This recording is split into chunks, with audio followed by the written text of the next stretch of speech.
Jason. Welcome back to Leading is Serving podcast. How's it going, man? Good, man. Good.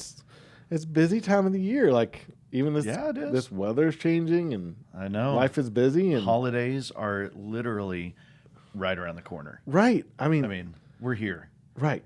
Like, I guess this is going to air right before For Thanksgiving. Yeah. So happy Thanksgiving. Happy y'all. Thanksgiving, guys. Like, and then like to think that in a month is Christmas. Then from this point, oh my goodness. Oh my. Yeah. And then it's New Year. And then we're Okay, just slow rolling. down. When you hit a pause. Yeah. Okay. Like I need to absorb some of that information. That's right. That's right. We're living in the future at this moment. so- Right. I'm like, Yeah. this whole planning for the future stuff is good stuff, but I know. it's a lot to take in for It's a a moment. lot. Yeah. Yeah, totally. So what are we talking about today? Well, first off, did you hear a story about the 15,000 sheep? No. No? No. You didn't hear about this? Okay. Uh-uh. So you're up. I mean, we're just going to go very general. Okay. Because it's not in the U.S., but a herd of 15,000 sheep fell off a cliff. Seriously? Yes. 15,000. But only 4,000 died. Do you know why? Why? Because the first 4,000 broke the fall of the next 11,000. They were too fluffy. I don't know. So the crowd, the herd of, is it a herd? Are sheeps in herd? I think so. Okay. Or sheep? Is it sheeps? Moving on. The herd was so tight that they couldn't see the ground in front of them. Yeah. And so whoever was the first lead sheep that went off the cliff, I guess, bad on them. But Right. The next ones, the back of the herd just kept pushing because they're all moving in a direction. Right. And so as they got to the edge of the cliff, the sheep were like, I can't go over, but the back of the herd kept pushing. So the front sheep kept going over and the back of the herd kept pushing, and they were so tight they couldn't see. Like this is a legit story? Yes. Or is this a joke? Yeah, it was in the news. No, it's legit. It's legit. It was in the news. Seriously. So there's got to be a moral to the story, right? Right. Don't be a sheep. Don't be a sheep. Be fluffy. I don't know. Yeah. Make sure you're not one of the first 4,000. Or learn from the mistakes of the people that go before you. I don't know. Yeah. I don't know. I mean, may the catastrophic failures of those in front of you help you not fail as hard. It's hard. Yeah. Sure. We'll throw that moral Lead out with there. confidence. There's some morals out there, I think. I'm sure. So Sure. And you know what? If you're listening still at this point, leadingisserving.com/contact and send us a message. What's the moral of this story? Right. Please tell us. That's too funny. Oh, goodness. Well, how about a real leadership thing? Okay, that You sounds want to go good. there? Yeah, let's go Okay. there because All right. This has I'm nothing done to with do the sheep. Yeah. So we've mentioned a couple of things in the previous weeks. Okay. Thinking back to, our interview with Jeremy Kubicek. Yep. Going through the Peace Summit, talking about, you had brought up at one point our desire. We all have the desire to be a world changer. Right.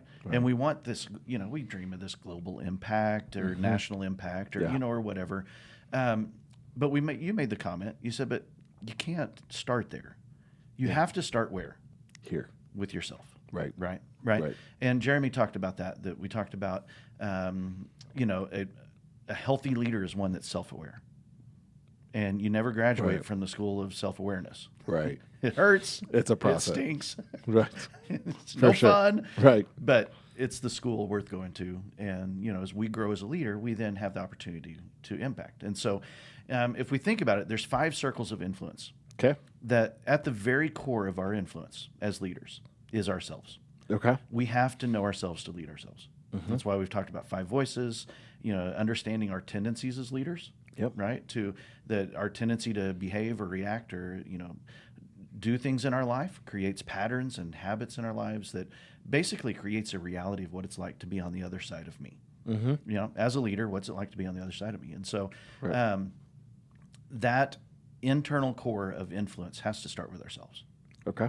And we have to be intentional about that. If we're just accidental and we're like, it's 2:00 in the afternoon by the time we think about being intentional with ourselves. Okay. We've just gone through a whole day of, almost a whole work day of just kind of flying by the seat of our pants, right? Mm-hmm. And so you want to be intentional about knowing yourself to lead yourself so that you can influence yourself. Right. Right. Right. Beyond that, your next sphere of influence, that next circle, right, is your family. Right. Those closest to you. Right. It's your closest friends, those you live with, you play with, the ones that you're in their inner circle of trust. They're in your inner circle of trust. Right. You have great influence over them. Right. And so as you influence yourself, you begin to lead your family. Then next outside that is your team. Yep. So these are the ones that you work closest with. If you're in a large organization, your team isn't the whole kit and caboodle. Right. Your team of 8 or 12 or or whatever. I was just thinking those numbers too. Like probably maxed out at like 12. Yeah. Right? Yeah, probably so. Because then the next circle is your organization. Right. Right.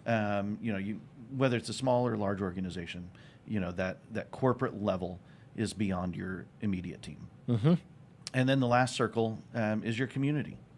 And once you have influence in the community, that you can't start there. You can't desire to have influence in the community without leading yourself. Right. Completely agree. A lot of people try and shortchange that. Yeah, I agree. I think we see it in our social media culture a lot of people just going, I want to be an influencer. I want to be an influencer, but they don't work on their own junk. Right. It's true. I've got 3 or 4 tips or even 20 tips that I can influence the world with. Right. But I'm going to just send them out there and see what sticks. Right. But your home life is wreck. Right. Yeah. And so we need to think through these circles of influence. That if we want a broader impact, if that's our dream and our desire to have that broader impact, it's got to start with ourselves. Right. As leaders, and being intentional about understanding who we are, how we lead. What is the reality that I create around myself? Right. What's it like to be on the other side of the table from Jason Kempf? Right. That's a whole nother podcast. That's a rough question, man.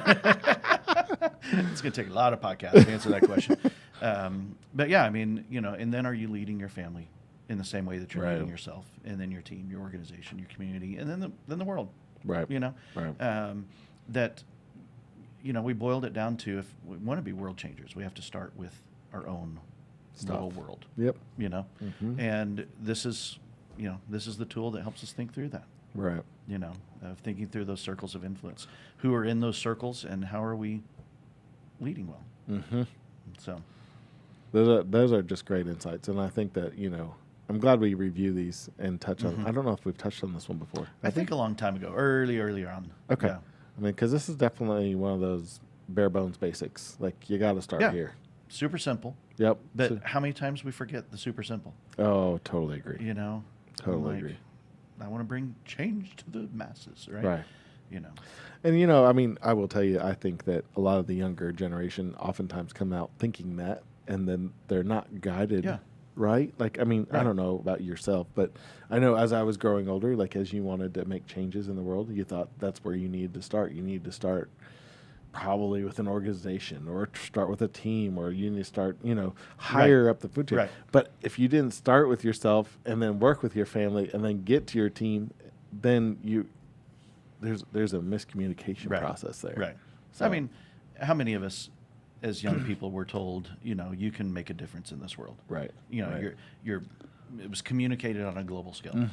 And then you have nothing on a resume. Right. Fresh out of school, and they hire you for an entry level position. And you're like, I don't need CEO, but something better. I've got totally true. I could totally change this company. Right? Well, I think that there's many younger people in many generations that felt that way. Yeah. It's like, yeah.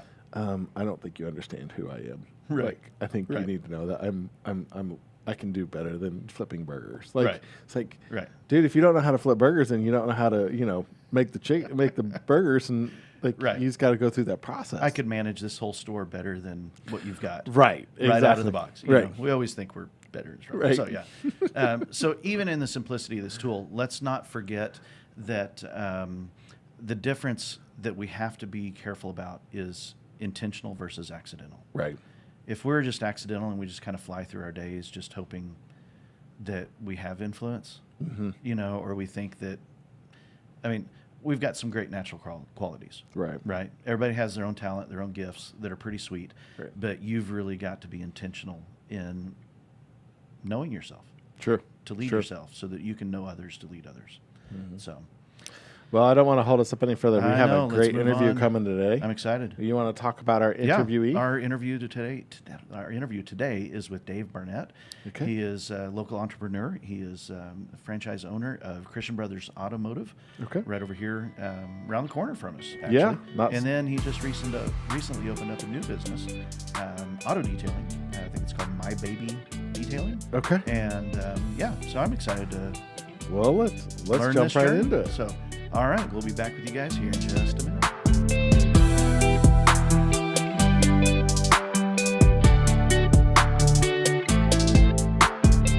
Dave, welcome. Thank you. It's Welcome good to be to the here. Yeah, podcast, yeah. absolutely. Good to be here. Thanks for joining us today, man. My pleasure. Yeah. Well, let's just start out with your journey. Okay. Tell us a little bit about who you are, where you're from, and Yeah, right on. So, my name's Dave Barnett. I own the Christian Brothers Automotive here in Greenwood, also the My Baby Detailing that's right next door. And I'm a native Hoosier, born and raised in Kokomo, and lived up there to college. After college, got a job in the Kokomo area, but then, I'm a gearhead by heart. I love cars, I love motorcycles. When you love motorcycles, you love curvy, hilly roads. Yep, And this is like true. every weekend, I would go down to southern Indiana or Kentucky just to ride the roads. And I thought, why not just move down here? So I Right. said, I'm going to just look for a job. I didn't know a single person in the state of Kentucky. Moved down there because I love the roads. I love the Right. scenery. I love the horse farm. And did that in, what would that have been, 97. Got a job there, lived there for 21 years. And as the song says, now I'm back home again in Indiana.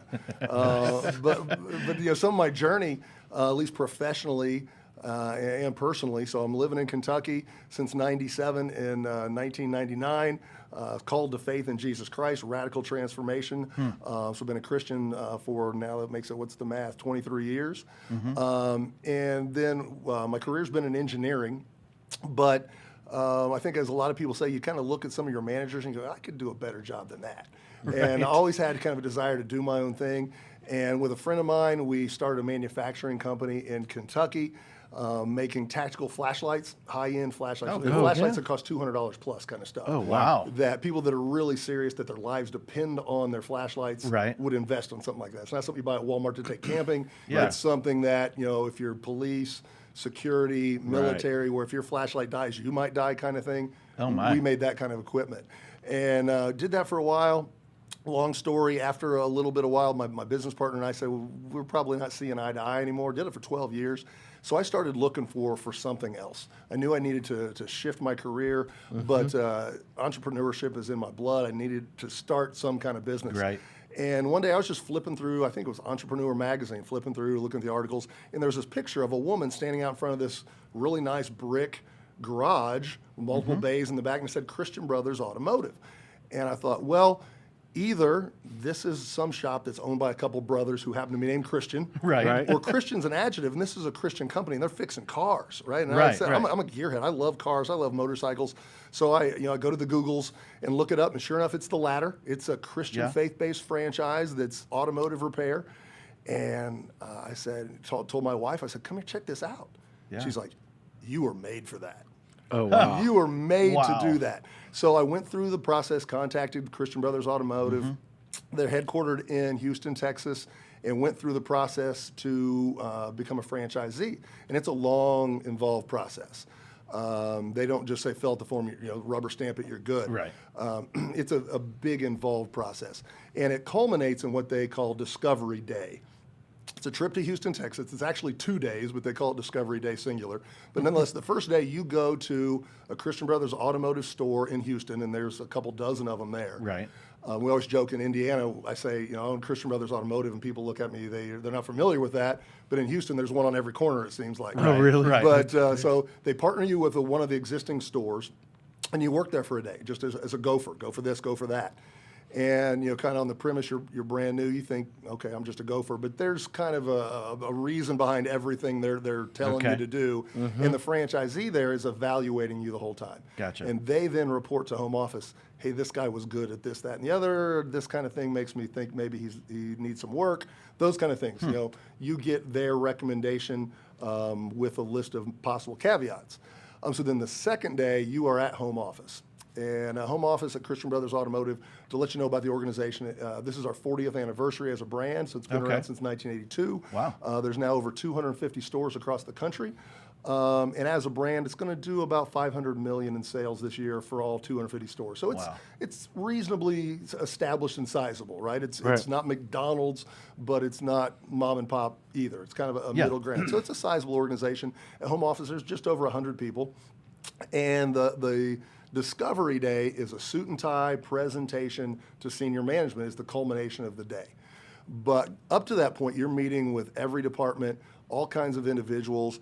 The law, employment laws forbid you to ask a prospective employee about their religion or about their faith. Right. That is not the case when you are interviewing someone to become a prospective independent business owner of a franchisee. So every Christian Brothers Automotive franchisee must be a professing Christian. And part of that Discovery Day is, tell me your journey of faith. Tell me how did you come to faith in Christ. So you present your testimony. Right. Part of the Discovery Day is, all right, the spiritual aspect of our business is important. We actually role play evangelism. How would you lead someone to Christ? That's all part of the Discovery Day. So it's very Christ-centered. And we go through that, and then we get the presentation before senior management. So you create your own PowerPoint, again, suit and tie, in front of about a dozen senior managers, no pressure. Not intimidating at all. Not intimidating. And you give about a 30-minute presentation. And then you go home, they send you with a form, you talk it over with your spouse, and the form is super simple. It's a checkbox. Yes, I'm interested in being considered as a franchisee, or no, I'm not. You sign it, your spouse signs it, you return it back the next day, and then they either say, thumbs up, welcome aboard, or, sorry, you're not what we're looking for. So I talked about it with my wife, and she's like, again, you were made for this. Right. And I was like, I come back, I was like, this was the most amazing experience. It's like going to church. We're talking about Jesus. We're talking about cars. Jesus and cars. Yeah, right? wake me up, really. So, I signed, yes, I'm interested. I even put in a Sharpie, exclamation point. I send it back. And a couple days later, I get the call, and the answer is no. Really? Oh my. I was rejected. They said no. Whoa. And I was devastated. Oh, I bet. Devastated. And I was like, can you tell me why? And they were gracious enough. There were two main concerns that gave them the thumbs down on my application. And the first one was the business I already owned that I talked to you about, the tactical flashlight manufacturing company. We had shown, and I presented all, here's the numbers, here's our journey. We were about 10 years into it at the point. We had shown 2 years of declining sales. And like any entrepreneur sales guy, but we've got a plan. Right? Yeah. We've got a plan to turn it around. Here's the new product line. Here's the new ways we're going to change the business and make it go. But the bottom line is we had 2 years of declining sales, and that concerned them. Understandably so. Yeah. The second one was, one of the things that's important to me, and I emphasize it in my presentation, is the importance of giving. And one of the phrases I like to use, I think it was coined by John Piper, is God does not prosper you to increase your standard of living. God prospers you to increase your standard of giving. And I emphasize it's important to me to give. And it's important to Christian Brothers Automotive to give. Right. I can tell you a lot of stories about corporately how they give, our individual store, how we give, and that's important. But they interpreted that as Dave doesn't care about making a profit. He just wants to give away stuff. Which wasn't the case at all. Gotcha. But evidently that's how I presented myself. So they let me know, hey, here, these are the two things that prevented you from being accepted. Thank you. It was nice to meet you. And I don't think it's too strong to say I grieved. I grieved being turned down like that, because I made such a connection. It was so amazing. I was so pumped up. I was so like, this is what God's calling me to do. Your wife is buying in on it. My wife's Yeah. 100% behind it. And then all of a sudden crash, phone call, it's over. So, I'm thinking, all right, God, you work all things for the good of those who love you and are called according to your purposes. That's in your word. That's a promise. That's true. So evidently you've got something even better for me. But I was looking at this process and roadblock, dead end. And the process, had I gotten a yes, generally takes 2 years. So the way it works is if you're approved for a franchise, now you've got to find a location, you've got to negotiate the price, you've got to buy it, you've got to get all of the government bureaucrocy in place to get the permits and build it and hire your staff and do all the legal stuff. It takes about 2 years from the time you're approved to the time you get it. So I thought, well, all right, that was a dead end. They said no. I'm going to just look for other options, because I love working on cars, and I definitely want to run my own business. So I looked at some of the other automotive franchises very briefly, looked at them, not even a comparison to the other national brand franchises. That's not it. So I thought, well, maybe I'll just do it myself. Started looking into that and found a couple locations and said, this would probably be a good place to open an automotive repair shop. And I'm still in Kentucky at the time. And I thought, before I do that, before I pull the strings and sign my life away, investing in a bunch of real estate, I'm going to call Christian Brothers Automotive one more time and just see maybe they'll give me another shot. And I called my contact there, and he said, we generally don't give other shots. We've only given a second chance to 2 other people, and they were turned down the second time as well. And when we do give another shot, we usually ask that you wait at least a year to see if things have changed in your life and your situations have changed. But thanks for calling. We'll keep you in mind. Okay, that's not going to work. About a week later, the same guy calls me back. And he says, hey, Dave, we've been talking about, we've been thinking about what you said when you called us back. We have a franchisee that was scheduled to open a Christian Brothers Automotive in Greenwood, Indiana. And they had some family emergencies. They've got to back out. Would you be interested in a location in Greenwood, Indiana? Yes. How quickly can I say yes? Right. And they said, well, could you be here for another Discovery Day next week? Yes. How quickly can I say yes? Right. So I went back, went through the same thing, was at a store. Time now for the presentation before senior management. I addressed those areas of concern specifically. When I said, hey, remember last time we had 2 years of declining sales? This has been about 6 months now. I told you the plan. Here's the plan. Here's the new numbers. Look, it's working. And actually, in that period of 6 months, we had completely reversed our trend, and we had our best year ever. Oh, wow. That's so I awesome. could say, I get, some guy comes in and says, things are going down, but we got a plan. Everybody's got a plan. I think it was Mike Tyson said, everybody's got a plan until they get punched in the face. So I get the whole, I've got a plan, but the plan worked. And it was, just by the grace of God, we turned that around. And then I explained the whole giving thing. I'm a capitalist to the core. I understand that if you don't make a profit, there's nothing to give. Right. I want to give and give lavishly and give generously, but if I'm not making a profit, I've got empty pockets. I've got empty pockets. So long story short, the second time we got a yes, and it was Greenwood, Indiana. So the beauty of seeing all this is, had I gotten a yes the first time, I would have opened the store sometime in late 2020. But by getting a no and getting a yes the second time, I got moved up because this store had already been in place. Progress. We opened in December of 2019. So I got into my store a year earlier than had I got a yes the first time. Oh, wow. So again, you just say, God, you had this planned all along. Right. I'm saying, oh, no, what are you doing? And he goes, trust me. I know what I'm doing. Long story. I hope I didn't bore you with the details, but that's how amazing. I got to Christian Brothers Automotive in Greenwood. That's cool. Struck out the first time, but the second time was given that. So, like I said, we opened it in December of 2019. All right, first month's kind of tough. The winter is slow for the automotive repair season. But hey, spring's coming. We're going. Here we March go. 2020, the world loses its mind. Right. And we were considered a quote essential business unquote. I don't like that term, but that's what we were at least categorized. So we didn't have to close, but we were looking out the window at streets with nobody driving by. Yeah. Definitely been lots of challenges. You got to drive a car to wear it out to be able to feed you guys. Exactly. So we're like, I remember I was running parts one time during the whole lockdown. I was on 465, and I was the only car as far as I could see. I couldn't see a car in front of me. I couldn't see one of my mirrors. Yep. Did I survive the apocalypse? What's going on? I'm the only car on 465. Wait, am I still here? Yeah, it was the creepiest feeling. But we survived it, and we're on the other side, and things are good.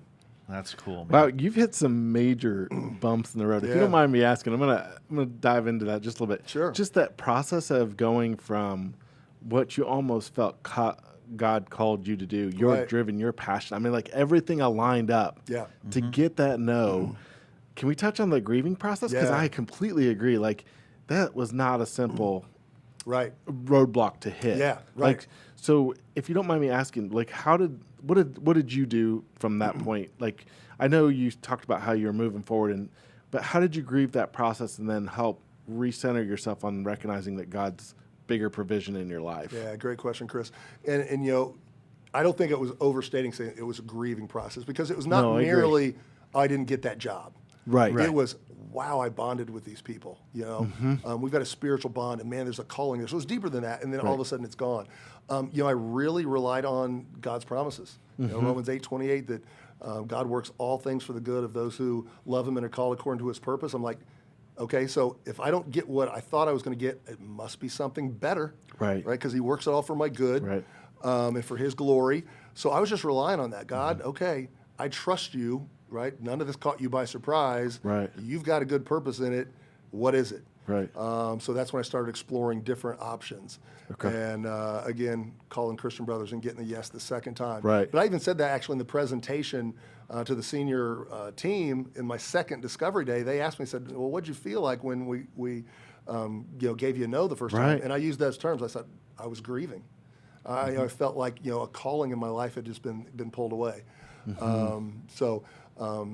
God's faithful, He brought it back. But it seems like, in my life in general, right when you think you figure, oh yeah, God's doing this, He goes, no, I'm not. I'm doing something else. Yeah. That's the bigger hand, bigger picture. That's right. He's taking care of us. That's awesome. So then, like you said earlier, the property next door. Yep. I mean, you're separated by a little pizza shop, right? Right. Yeah. Exactly. Which probably makes the whole building smell good, right? Yeah, absolutely. Hopefully. Yeah. The property opens up. Yep. And you guys decide, hey, let's. It's kind of like a linked business. I mean, you're still in the automotive. They're very complementary. So how did that come about? Where did the business idea come from? Was that something y'all were sitting on prior to? It was a little bit. A lot of people would come in Christian Brothers Automotive and their car needed cleaned up inside, outside. Headlights needed restored. Some cosmetic issues with their vehicles that we didn't really do at Christian Brothers. And they'd say, do you know any detail shops? And we're like, we don't really know any ones close by that do what you want. Kind of sorry. Yeah. There's one on the other side of town that's okay. So I always thought I need to open a detail shop because there's a demand for it. People need it. Right. It'd be a good way to serve. I've got a passion for it. It's complementary with Christian Brothers Automotive. And when the property came available, the business that was in it moved out, contacted the landlord, said, hey, can we work a deal on the lease? Again, kind of by God's providence, was put in touch with a young guy that had been doing mobile detailing for himself. COVID kind of put him out of business. And so he was skilled. He was passionate, and he was unemployed. And I got in touch with him. He said, man, that sounds exactly like what I want to do. Brought him on board. And a couple other guys that are just absolutely fantastic at what they do. Very cool. And it's a great compliment for Christian Brothers. So we send a lot of cars back and forth. Most of the cars we're detailing have something wrong with them. And we can say, they can fix that next door. At Christian Brothers, a lot of them need cleaned up, and they'll send them next door to us for whatever it might be. And it works really, really well. We try to have kind of the same ethos or kind of philosophy between the way I run the shops. My wife and I own the detail shop, whereas Christian Brothers Automotive is, of course, a franchise, so the business structure is different. But Christian Brothers Automotive, just the worldview, the Christ-centeredness is so strong. I really wanted to emulate that in the detail shop, so people can feel the same environment when they come there. The excellence of service, that we care more about them than merely their car. For example, at Christian Brothers Automotive, one of the things they do, they encourage each franchisee to write their own mission statement. So the mission statement for Christian Brothers Automotive Greenwood, our store alone, is relying on God's strength and wisdom, we love people through excellent and joyful automotive service. Okay. So that's a pretty peculiar mission statement for an auto repair shop. Right. The root sentence is, we love people. Yeah. What? You're an automotive repair place, and your root sentence in your mission statement is, we love people. Yeah, we love people through joyful and excellent automotive service. That's what we do. That's how we love you. But when somebody comes in, their car's broken down, the broken down car is just a part of a life that's gotten disrupted. At the very minimum, your car's broke down, your life's disrupted. For sure. So we do more than fix your car. When we fix your car, it's a way to get your life back on track. So we really look at, all right, how can we minister to the person beyond merely fixing their car? There's a lot of places in town that can get a car fixed, but I don't think there's any other cars that's going to minister to the person, to the family, the way we do. From the fact that we have a dedicated courtesy shuttle, we have one in both the detail shop and Christian Brothers. So when people bring their vehicles to us, we'll take them home. We'll take them to work. We'll take their kids to soccer practice. Whatever we can do to keep their life as normal as possible while their vehicles That's getting awesome. serviced. We have a very comfortable place to stay with, leather chairs and free coffee and soft drinks and chips and Wi-Fi and just whatever we can do to minimize the disruption to their life, because that's what it is. And, there's lots of opportunities, too, in these shuttles to minister to people. I'm definitely not a counselor. That's not my gift by any means. But people really open up to you on a shuttle ride across town sometimes. And it's a great opportunity to minister to people as well. Right. That's awesome. Yeah. That's cool. Well, it seems like, your parking lot is often stacked full of cars. Things seem to be going really well. Yep. How's business? I mean, you were opened up just a few months before COVID. So, right. As that hit, the streets are empty. What does growth look like for you guys as coming out of COVID? Yeah, it was rough. Like I said, month 3 into the business being open, and we're already opening in the beginning of the slow season. So that was tough, and the COVID hits, and the streets are empty. So it was a rough start, no question about it. But we've recovered super strong. Very blessed. One of the things, the COVID's done with all the supply chain things, that definitely impacts us as finding parts. Parts can be very hard to find. Yes. When you find them, they're expensive. We've been hit by the super inflation that everybody else has been hit by. But because both new cars are extremely hard to find, consequently used car prices are way, way up, Right. it makes more sense than ever to keep your old car on the road. Right. So we're finding a lot of people that said, this old car, I probably would have traded it in, but I've shopped for new and used cars, and I'm keeping this thing on the road. Therefore, Right. I'm going to put more investment in it than I otherwise would have. That's kind of played in our favor, and kind of keeping some old cars running, whereas new cars and used cars are just kind of gotten out of hand. And it's probably going to be that way for the foreseeable future. Even when they get caught back up, it's going to take a long time to get the supply chain worked out. We've recovered strongly. Yeah, the first quarter, it was an ugly balance sheet for sure. But we've recovered strongly. And to your point, when you go by our shop, we've also often got cars parked cattywampus and every other way trying to get them in there. Right. We try to tell people, hey, don't let that. We'll find a place for your car. Come on in. We sometimes really stack them up. Right. For sure. So we're curious a little bit, being that you're a franchise owner, you're part owner of a manufacturing as well, Right. and now you and your wife own the detailing shop. Right. You mentioned the business structures are different between Right. franchise and owning your own business. Give us a little insight to that, because that's one of the conversations we've had on the podcast in the past. Is that you're probably a lot of people are uniquely gifted to work in one or the other. Yeah. Franchise is perfect for some. Starting, from scratch is perfect for some. Maybe not for each other. So, tell us a little bit about the difference between those two worlds. Yeah, that's great. And, I'm sure it depends franchise to franchise, depending on which one. I'm very blessed at Christian Brothers Automotive. The support from home office is fantastic. It's structured a little differently. So the typical franchise is going to take X% off your top line, whereas Christian Brothers splits your bottom line 50-50. So it's a different business model. One of the good things about that is Christian Brothers is invested not merely in my sales, but in our profitability, because that's where they get their cut. Right. Whereas most franchises are going to be merely concerned with your sales because they take their cut off the top.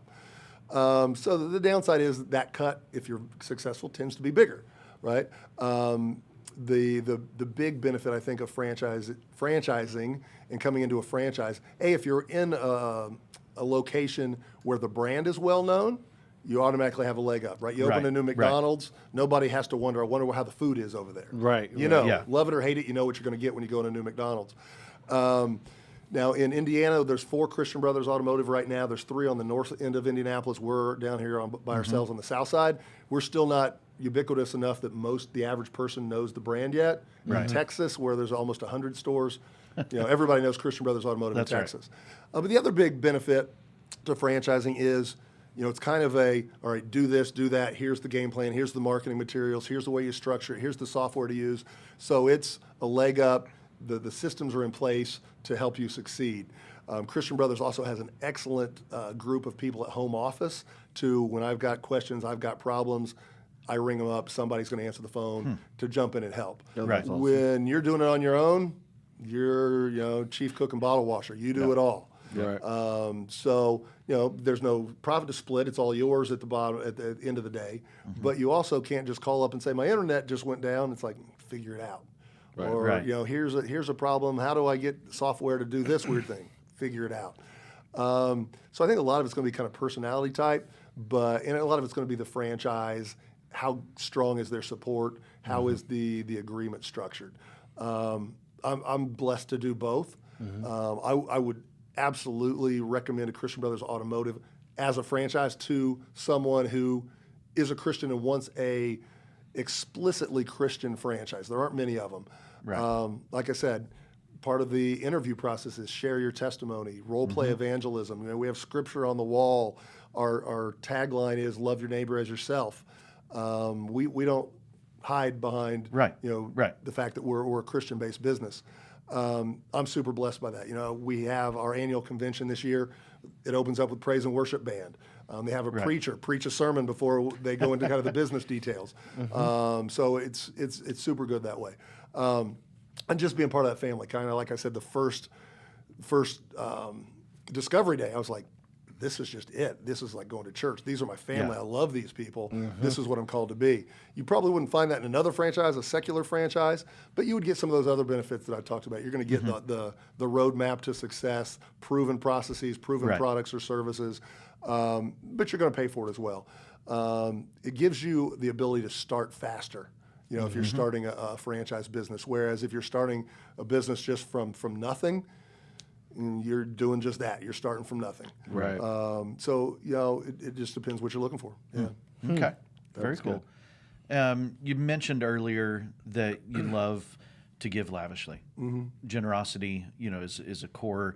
I mean, it's rooted in your faith, but also in your business practice. So tell us a little bit about how Christian Brothers, you mentioned corporate, but also what you guys do here in Greenwood. Tell us a little bit about how you give back to the community. Sure. So on a corporate level, Christian Brothers Automotive tithes all the money they get. So 10%, they've got a whole host of different missions they give to around the world.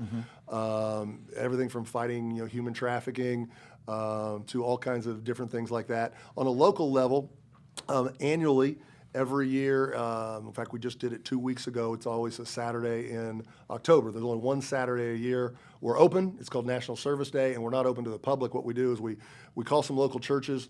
We find some people who are in need that have vehicles that are unsafe, but they don't have the financial resources to fix them. And we bring them in. All we promise them when they bring them in is we'll give you a free oil change, but we inspect the vehicles, and anything that is a safety concern, if we're able to address it, we fix it free of charge to the customer. So we do all that completely at no charge to the customer. Right. So it's super blessed because you see a lot of people come in and it'll break your heart. They've got some really, really difficult circumstances that they're going through.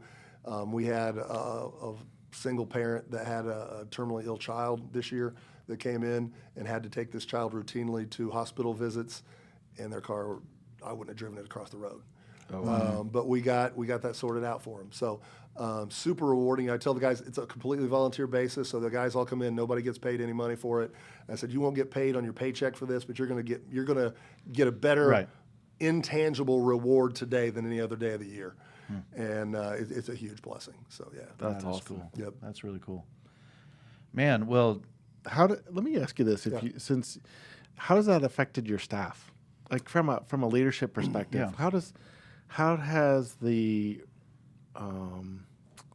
recognizing it's coming from the top or from the as a franchise owner as well as corporate backing you to help give like this and have your guys come in on a Saturday and knowing that they're not going to get paid?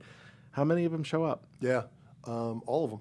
That's awesome. And it is awesome. It really is because, like I said before, it's illegal to ask a prospective job applicant, tell me about your faith. Are you a Christian? That's illegal. And consequently, we don't ask it. And consequently, the majority of our employees are not Christians. They know I am. They know the brand is. They know the culture that we have. Right. And I hope they see it in me.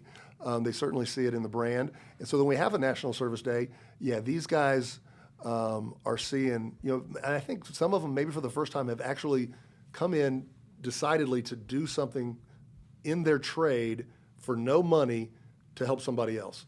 And they come away saying, that was the most rewarding thing I've ever done. That's awesome. It's huge. And the guys all show up, great attitudes. It's super rewarding. That's and awesome. yeah, it really is. It really is. And it really drives. Not only are we really being a blessing to people, we're getting blessed far more than they are. So it's great to see that. And we also have opportunities to send some of our team members to home office in Houston for some training, and they get to experience the culture there, which is fantastic. I always love doing that. I mean, it's kind of expensive to send an employee to Texas for training, but when they do, they always come back just more on fire. They do some really cool stuff there. For example, the technicians have training, and it's just that it's technical training on how to use the scan tools for cars, because modern cars are rolling computers. They are. Right, and you're more than turning wrenches when you're a modern automotive technician. You got to know how to work all the computers and the CAN bus systems and all this stuff. So they go there and they spend 3 days of hands-on training on how you do all the computers for all the major brands. And when they leave that day, so they have a special part in the building at the headquarters where they do the training. And the guys don't know this is going to happen, but when they leave training on the last day, everybody from home office, there's a big stairwell. They all come out when they're leaving for the day, and they give them a standing ovation. Wow. And we had one of the techs come by, and he came back the Monday after having sent him to home office for training, and he was blown away. He was so excited. He goes, "You won't believe it. You won't believe it." They actually cheered for us. They were clapping for us. He was just all excited. I was kind of thinking about, yeah, I knew that was going to happen, but I didn't tell you. But he was blown away. He'd never had that level of appreciation for his job before. People just take for granted, well, yeah, you just do your job, you're paid. Right. That's your reward. It's like, no, you're the heart and soul of this business. Yeah, that's awesome. You need to be applauded. You need to be made to feel that you are an essential part of this team, because you are. Right. I don't know. I know I fall short on my local level at my store, but again, I love sending them to home office because they can do it on a grander scale. 100 people cheering for you is a whole lot better than your boss patting you on your back. They're both important. Right. But it's a different experience. Yeah. It is. Totally. That's awesome. That's cool. Well, what's ahead? What's ahead for Dave Barnett? Yeah, we'll see, right? Because as soon as you think you've got the path figured out, God says, "No, I got something else for you." That's right. You just lean on him, huh? Yeah, it's always an adventure. It's always good. Usually difficult. Definitely want to grow the businesses. And yeah, I really don't know. I don't know what's ahead. I'm 50 years old, so I'm trying to say, all right, how's this going to grow? If I was a younger man, I'd have probably a different answer. But definitely want to grow these businesses and see what we can do to kind of. One of the things Christian Brothers Automotive says is, how do we maximize our spiritual impact? And that's what I want to do. You've talked before. How do you move from success to significance? And kind of that's the part of my life. Or how do I make it really impact on life, on lives? Certainly, my family is a given. The teams that work for me, that's. They're right there every day. I spend more time with these guys than I do with my family. How do I impact these guys? And then the clients that come to us, how can we be a blessing to them beyond fixing or shining their car? Yeah, we're going to do that. We're going to do that with excellence. We're going to do that with joy. But there's a person behind every car. There's a human being. There's probably a whole family behind every car. Right. How do we bless that? How do we bless them, rather? That's the challenge. It's new every day. Just growing the businesses and to bless more people. That's one of the things we look at. Car count is a measurement that we look at every week. How many cars did we see? But I'm always reminding people, every car represents at least one person, probably a family of persons. Right. How many people did we bless this week? Absolutely. Yeah. That's cool, awesome. Man.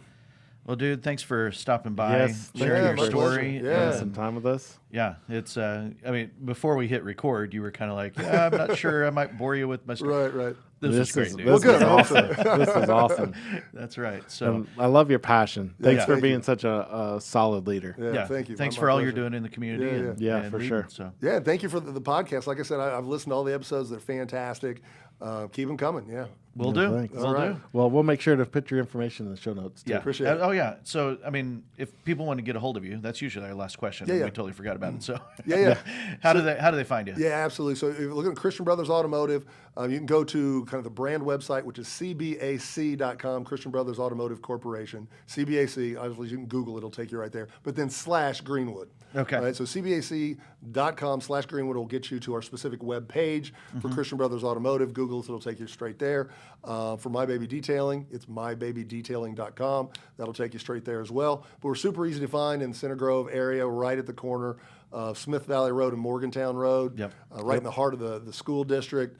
And like I said, our stores are next door to each other with Domino's Pizza right in the middle. So there you go. Stop by, get some good pizza, and get your car shined up and fixed. There you go. Yeah, and you mentioned you got free soda in the waiting room, so grab you a pizza, go grab a soda. Head either direction, we'll get you free soft drinks and some chips to go with that pizza. Absolutely. There you That'll go. Thanks for hanging out with us Thanks, today. Dave. Truly been my pleasure, guys. We'll be back here in just a moment.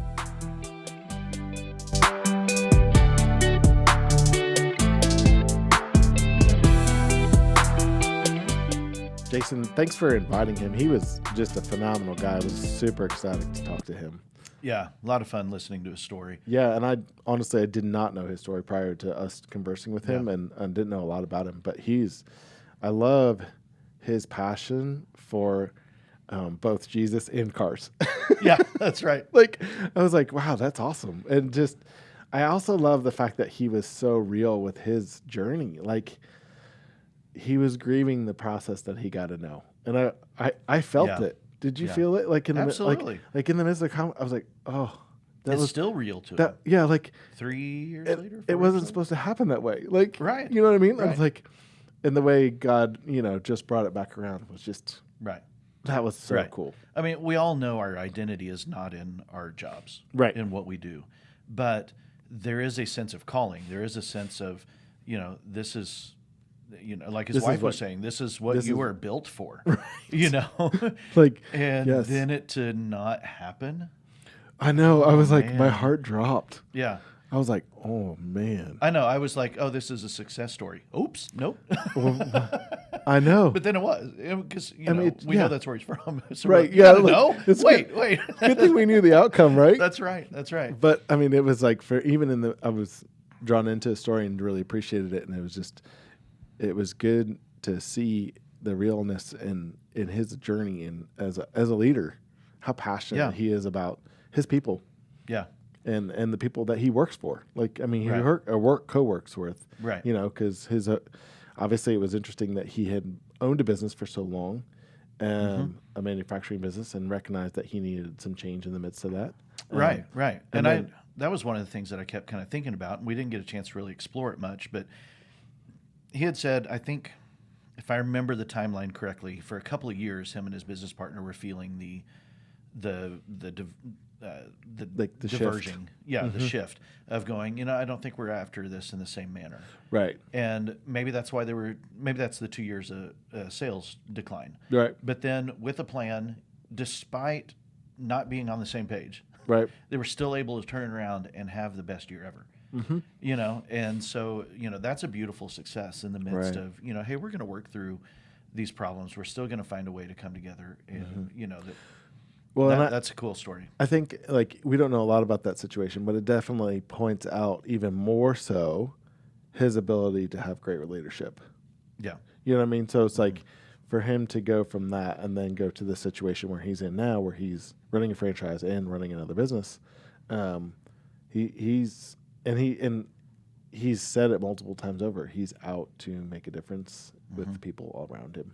Right. Which, Right. at the beginning of this podcast, we were exactly talking about ourselves, and then talking about our family, and then talking about our team, and then talking about our organization.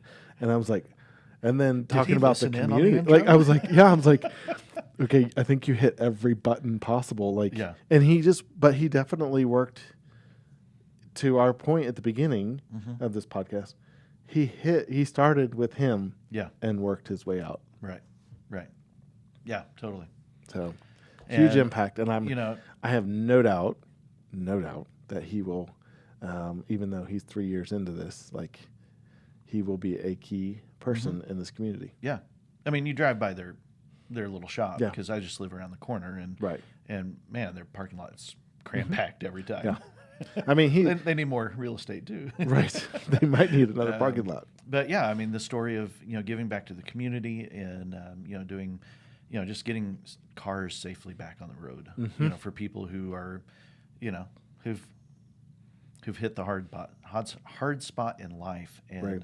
are trying to get that leg up, and they're helping provide that. Right. And I think they, genuine care and love for others. I agree. I think we need more businesses Yeah. doing that. whether faith-based or not, right? Right. Yeah, true. You know, Like that, even for the businesses that aren't, have Christian in their name or something like that, Right. like but are Christians and out there, we're doing it. Stop looking at customers as numbers. Look at them as people. Right. And man, what a difference that would make across our community. So, Dave and crew, thanks for leading in our community. Yes, thank you for being here. And you guys, thanks for listening in. We're check us out on the website leadingandserving.com. Like, subscribe, rate, comment, review, all those good things. I mean, do that now on the website. And make sure you try the voicemail thing. We haven't got a voicemail yet. Yeah. I'm waiting for it. Come on, voicemail. Let's do it. So, all right. You guys have a great day. Happy Thanksgiving. Yep. See you next time. Sounds good.